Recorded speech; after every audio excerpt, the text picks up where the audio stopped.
Hello friends, this is Ravindra. Welcome to TechLake video tutorials. So today video I'm going to start with the Snowflake SQL tutorial. Previous video have done one video on how to create a Snowflake free trial to learn Snowflake and SQL. So before starting Snowflake, everyone should have a idea about what is SQL and SQL queries like creating a table, inserting data, reading data from a table, mainly DRL like joins, select where, filter, nothing but where, group by, order by, window functions. So a lot of SQL statements are available. So that we should have some basic idea before starting with the Snowflake. So that is SQL part. So previous video I have done how to create a Snowflake free trial. Then you can go through that video, create a free account. You will get a 30 days free trial. Then we'll start with the SQL. We'll start with SQL. So once you log into the Snowflake account, once you log in with the Snowflake account, this is the home page. And I'll explain how to run queries and where we can run queries, which you can go to the right side top, which you can find the plus symbol, and which you can create a worksheet. Whenever you create a folder, the folders will be available here. Whenever you create a worksheet, my worksheets are available here. Okay. So click on the plus, you can find an option called folder and worksheet. So you can create a new folder, SQL tutorial. So inside this folder, you can click again, create a new worksheet. But where it will execute? We need a compute, right? So that compute, or you can say cluster, you can find right side here. You can see this default. You can find one compute called compute warehouse with x small. Okay. Now here you can write any queries, and default you can find one sample data. If you go to sample data, there's a schemas, different schemas are available here, which is SF1, SF10, SF100, SF1000. So sample database with tables, you see this. Like customer, you see 150 million records. Same tables with 15 million records.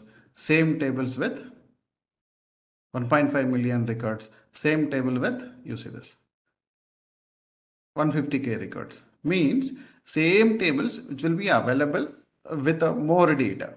Okay. So these sample tables you can use for understanding the Snowflake SQL and performance testing. So that purpose you can use this sample database. So before that, what you can do, you can create employee table. This is a basic employee table to understand SQL operations. I have prepared a few script which is available in my GitHub.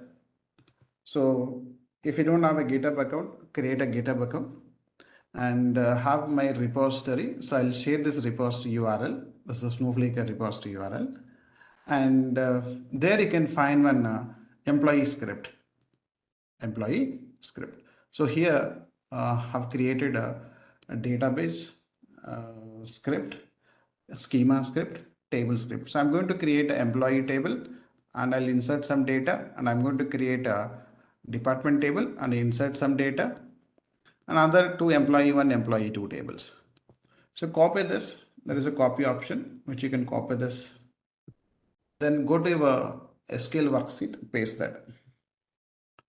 Okay.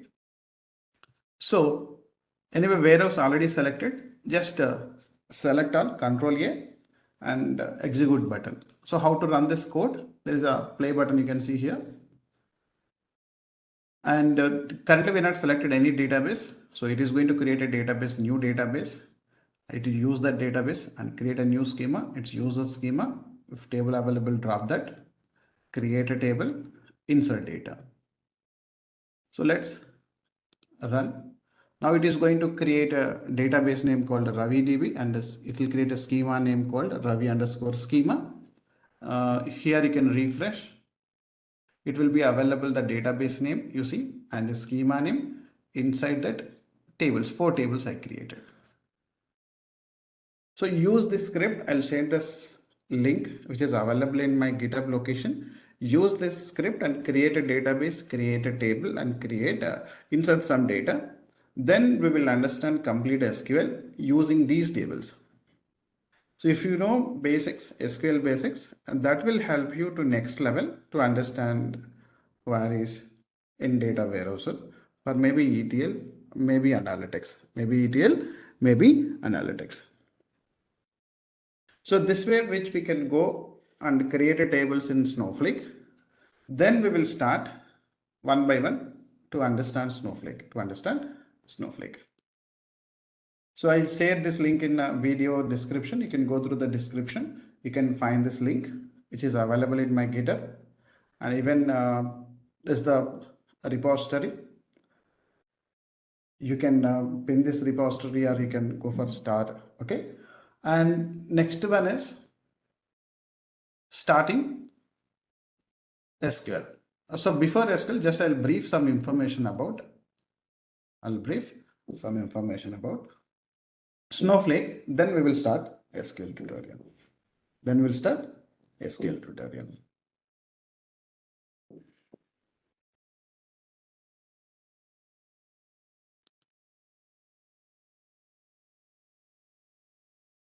So what is Snowflake? Snowflake is a cloud-based MPP data warehouse. So cloud-based software as a service product, which is available in all the clouds, which is available in Google, which is available in AWS, which is available in Azure as well. It's a cloud-based data warehouse. Software as a service product, cloud-based data warehouse as a service, you can say software as a service product, purely SQL based warehouse, SQL-based data warehouse, and which you can use for data storage, which you can use for data processing, which you can use for data analytics.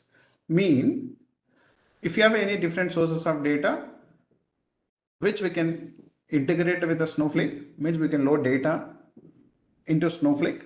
The Snowflake may be available in Google, or maybe you can integrate with AWS, you can integrate with Azure. So backend storage, backend compute virtual machines, cloud computing, cloud storage.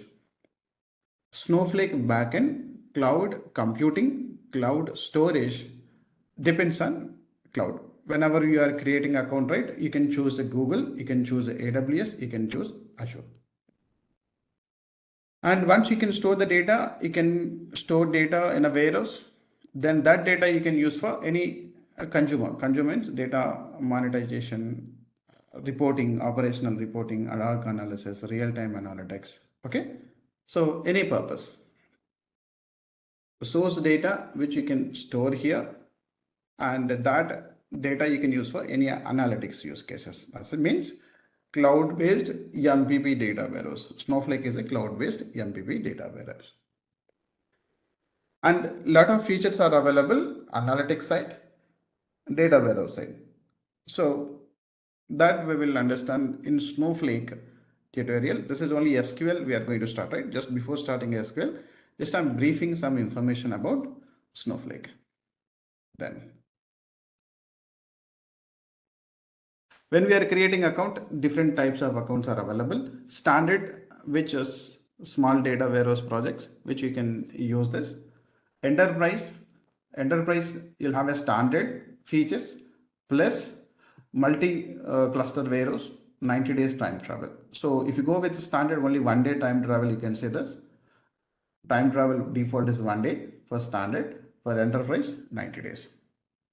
Then metallized views support is available here. Multiple cluster support, that is multi-cluster warehouse. And a search optimization service, dynamic data masking, and external data tokenization.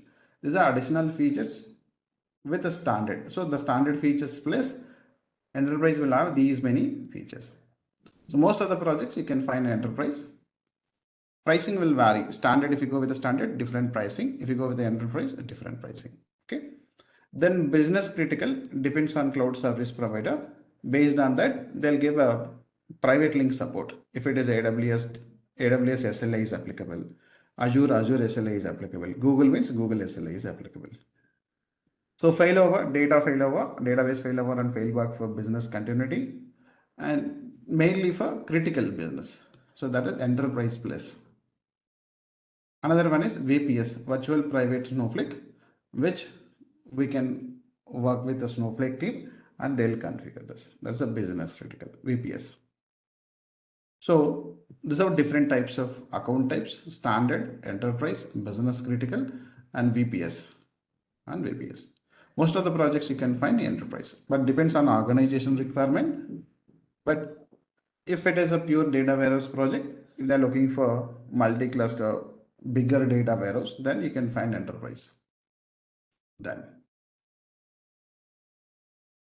so each account type are different features. I have they are listed all the features like SCD type 2. Type 2 is available in all the account types: standard, enterprise, business critical, VPS.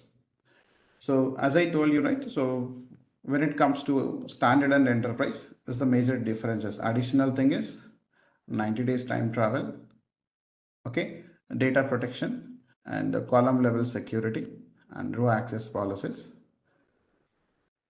Plus MU metallized views also will be available. So business critical, which is additional things which you can see this. Then VPS. So dedicated metastore pool of compute resources, which is virtual warehouses. So separate virtual, separate configuration. They'll configure separate Snowflake account.